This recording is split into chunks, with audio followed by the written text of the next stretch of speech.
அண்ணன் அமெரிக்கா எப்பயுமே busy man தான். எதுக்கு பிஸி அப்படின்னு கேட்டா, எந்த நாட்டையும் வளர விடாம, அதாவது தனக்கு கீழ இருக்கணும் அப்படின்னு எல்லாரும் யோசிக்கிறது தான். எல்லா நிறுவனங்கள்ல இருந்து தனி மனிதன், நிறுவனம், நாடு அப்படின்னு போய்க்கிட்டே இருக்கும். ஆனா இந்த அண்ணன் அமெரிக்கா மட்டும் தனக்கு கீழ அப்படிங்கிற இடம் வந்து தான் 1 அப்படின்னா அடுத்தவன் 1001 அப்படின்னு சொல்லி யோசிப்பான். அத நோக்கி தான் நகர்வாய்ங்க. அப்படிதான் இப்ப ஈரான நோக்கி நகர்றாய்ங்க. "டேய் ஒரு பெரும் யுத்தம், உக்ரைன் யுத்தத்த நடத்திக்கிட்டு இருந்தீங்களேடா!" "ஆமா, நீயே உண்மைய சொல்ட்ட. நடத்திக்கிட்டு இருந்தோம்" அப்படின்னு. "இப்ப ஒண்ணும் நாங்க நடத்தல.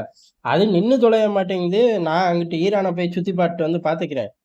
அப்படின்னு ஈரான் சைடு கவனம் ஜாஸ்தி. மிச்ச நேரமே அமெரிக்காவுக்கு இல்லையான்னு கேட்டா, மிச்ச நேரம் ஒட்டுமொத்த உலகத்தையும் டாரிஃப் வார்க்குள்ள வச்சு செய்யறனால, உக்ரைன் யுத்தத்த கை கழுவிட்டாய்ங்க, மறந்துட்டாய்ங்க. கேப் கிடைக்கும்போது பேசுறேன், அதுக்குள்ள முடிச்சுக்க அப்படிங்கிற மாரி உக்ரைன் யுத்தம் ஓடிக்கிட்டு இருக்கு. ஆனா ஈரான் விவகாரம் அப்படிங்கிறது ஏறக்குறைய பத்தி எரியுது. பத்தி எரியுறது உலகத்தோட கண்களுக்கே தெரிய மாட்டேங்குது. அமெரிக்க ஏஜென்சிகளா பிரேக் பண்ணாதான். இப்ப ரஷ்யா, உக்ரைன் யுத்தத்துல அமெரிக்க ஏஜென்சிகள் தேவை கிடையாது. ஏன்னா 2 பயலுகளோட டெலகிராம் சேனல்கள் ரொம்ப பிஸியா இருக்கும். ஈஸியா தகவல்கள் ஸ்ப்ரெட் ஆயிரும், எடுத்துறலாம். ஆனா ஈரான பொறுத்தவரையும் அப்படி கிடையாது. கமேனி ஏது ஃப்ரீயா இருந்தா டைம் பாஸ் ஆகட்டும் அப்படின்னு ஒரு 10 மொழிகள்ல ட்விட்டர் அக்கவுண்ட் ஓப்பன் பண்ணுவாரு. தன்னோட ஒரிஜினல் அக்கவுண்ட் தான் சொல்ல மாட்டாரு. ஆனா அவரோட அக்கவுண்ட்ன்னு ஊருக்கே தெரியும். அதுக்கு மொசாட்லாம் இறங்கி கண்டுபிடிக்க வேண்டிய தேவை இல்ல. எல்லா பேரும் கண்டுபிடிச்சுருவாய்ங்க. அப்பயும் தகவல் ஈரான பத்தி வருமான்னு கேட்டா, அடுத்த நாட்டோட நொலநாட்டியத்த அந்த ஆள் பேசுவாரு. ஏன் அப்டின்னா, அவருக்கு அகண்ட சாம்ராஜ்யத்துக்கு தலைவனாகணும் அப்படின்னு ஒரு ஆசை.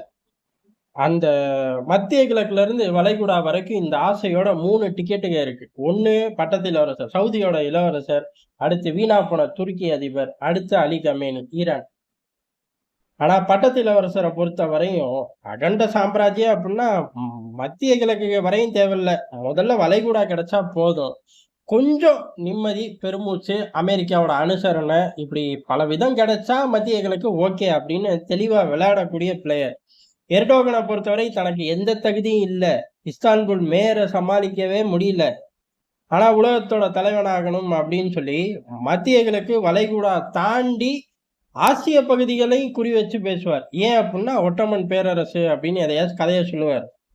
யார்யா இல்லைன்னா இப்ப ரியாலிட்டி என்னையா அதை பார்த்து நடந்துக்கயா அப்பயா அப்படின்னு சொல்லிதான் இப்ப பெரிய அளவு இஸ்தான்புல் மேயரோட மல்லுக்கட்டுக்கு நிக்கிறாரு. இருக்கட்டும், அடுத்த ஆள் நம்ம அலி கமேனி. இஸ்ரேல் அடிக்காத காலகட்டங்கள்ல ஒரு 10 அக்கவுண்ட வச்சுக்கிட்டு இவர் செஞ்ச அக்கப்போரு கொஞ்சம் நெஞ்சம் கிடையாது. ஆனா அத ஃபுல் டைமா அவரால பண்ண முடியல. ஏன்னா பின்னாடியே இஸ்ரேல் மிதிக்க வந்துரும். ஒரு 10 நாள் கேப்பு தலைவன் ஏதோ 10 வருஷம் சுதந்திரம் கிடைச்ச மாரி ஆட ஆரம்பிச்சுருவார். இதெல்லாம் ஒரு பக்கம் இருக்கட்டும். அப்படி இருக்கும்போது ஈரான் கிட்ட இருந்து பெருசா அப்டேட் வரப்போறது கிடையாது. ஆனா இப்ப அமெரிக்க ஏஜென்சிகள் பிரேக் பண்றார்கள். ஏலே ரகசியமான பேச்சுவார்த்தை நடந்துகிட்டு இருக்கு. ஐரோப்பாக்குள்ள ரகசியமான பேச்சுவார்த்தை பொதுவாவே மத்திய கிழக்காகட்டும், வளைகுடாவாகட்டும், ஃபுல் ஃபிளெட்ஜ்டா வளைகுடா அப்படின்னாலே திரைமறைவு பேச்சுவார்த்தையில ஓமன் தான் இருக்கும். மீடியேஷன் ஓமன் தான். அந்த பிராந்திய அரசியல்ல எதுலயும் தலையிட மாட்டார்கள். அமெரிக்க பேஸ் கூட இல்லாத ஒரு நாடு. அதே சமயம் பிரிட்டனோட நல்லுறவு. எல்லா பேச்சுவார்த்தையிலையும் நடுநிலை. இந்த மாரி ஒரு பெரிய அரசியல்ல ஓமன அப்படியே முடிசூடா மன்னனா சுல்தான் உருவாக்கி வச்சுட்டு போயிட்டாரு. இப்ப ஐரோப்பாக்குள்ள நடக்கக்கூடிய பேச்சுவார்த்தை ஈரான், அமெரிக்கா 2 பேர் நடுவுல இருக்கிறது யாரு அப்படின்னா, ஓமனோட ஆட்கள் தான். ஐரோப்பால சீக்ரெட்டா நடந்துகிட்டு இருக்கு. 5 கட்ட பேச்சுவார்த்தை முடிஞ்சுங்கிறாய்ங்க. இல்ல 5வது ஆரம்பிக்க போதுங்கிறாய்ங்க. இல்லங்க அது மொத்த பேச்சுவார்த்தைய சொல்றாங்க. 1 தாங்க முடிஞ்சிருக்கு அப்படிங்கிறாய்ங்க. என்னன்னாலும் சரிடா, நீங்க உண்மையா சொல்லப் போறீங்க? இது கூட பேர் சொல்ல விரும்பாத அதிகாரி அமெரிக்க ஏஜென்சிக்கு சொல்லியிருக்காரு. அதானே? சத்தியமா அதாங்க.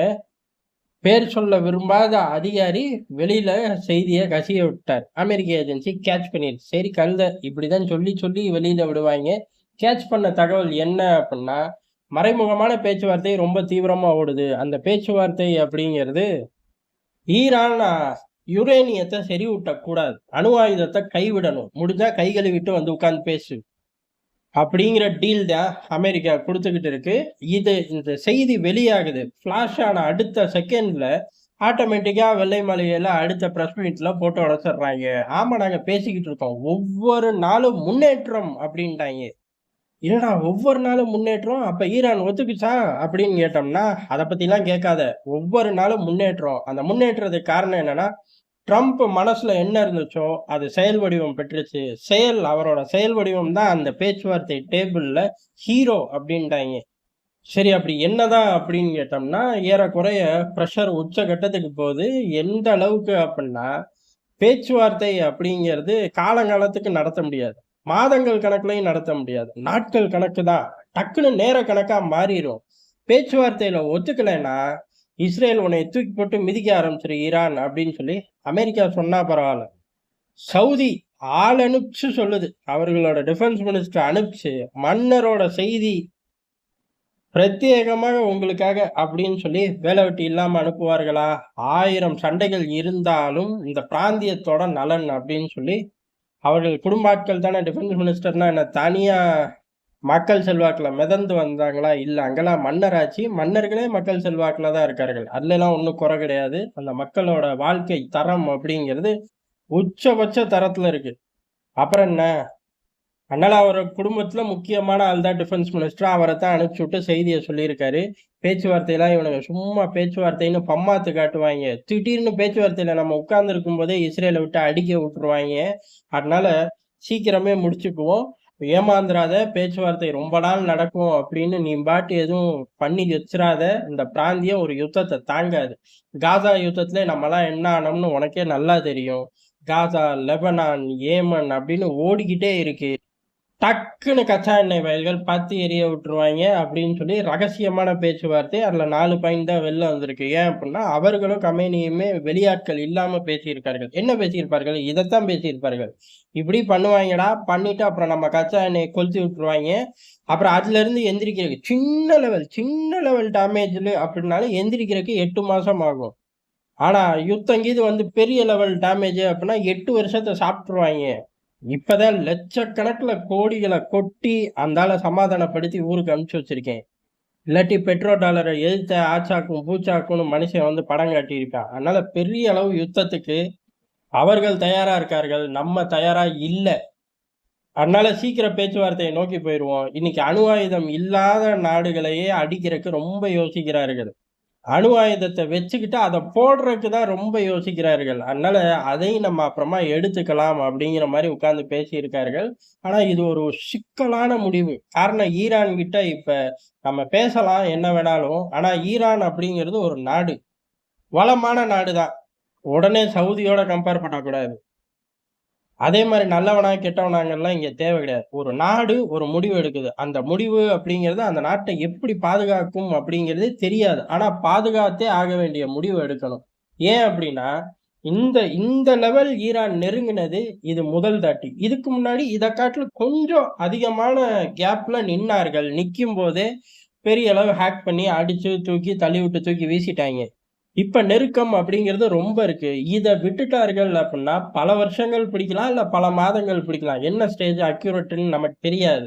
ஆனா, ஈரான் விட்டு குடுத்து, அமெரிக்கா சொல்றது ஒண்ணே ஒண்ணுதான். தடைகளை எல்லாம் நீக்கிறேன். அப்புறம் நீ பொருளாதார பலம் பெற்றிருக்க அப்படின்னு. ஆனா, இஸ்ரேல் அனுமதிக்குமா? அன்னை அமெரிக்கா மனசுக்குள்ளேயே அத விரும்புவானா அப்படின்னு கேட்டா, ஈரான் வளர்றத அமெரிக்கா விரும்பாது. காரணம், ரஷ்யா, ஈரான், சீனா இப்படிதான் ஒரு கூட்டணி உருவாகும். அந்த கூட்டணியில ஒரு பிளேயரு வலுவில்லாம இருக்கணும் பொருளாதார ரீதியில அப்படிங்கிறது தான் அவர்கள் எண்ண ஓட்டம். அப்படி வலுவில்லாத நேரத்துல டக்குன்னு அடிச்சு கமேனி ஆட்சிகளை தூக்கிட்டு அங்கே நல்லாட்சின்னு சொல்லிக்கலாம், இல்ல மக்களாட்சின்னு சொல்லிக்கலாம், இல்ல பல குழுக்கள் ஆட்சின்னு சொல்லிக்கலாம். ஈராக்கை கிளச்சு போட்ட மாதிரி கிளச்சு போட்டுருவாங்க. அதான் அமெரிக்காவோட டார்கெட். அப்படி இருக்கும்போது ஈரான் அணு ஆயுதத்தை விட்டு கொடுத்தா தடைகளை நீக்குவார்களா?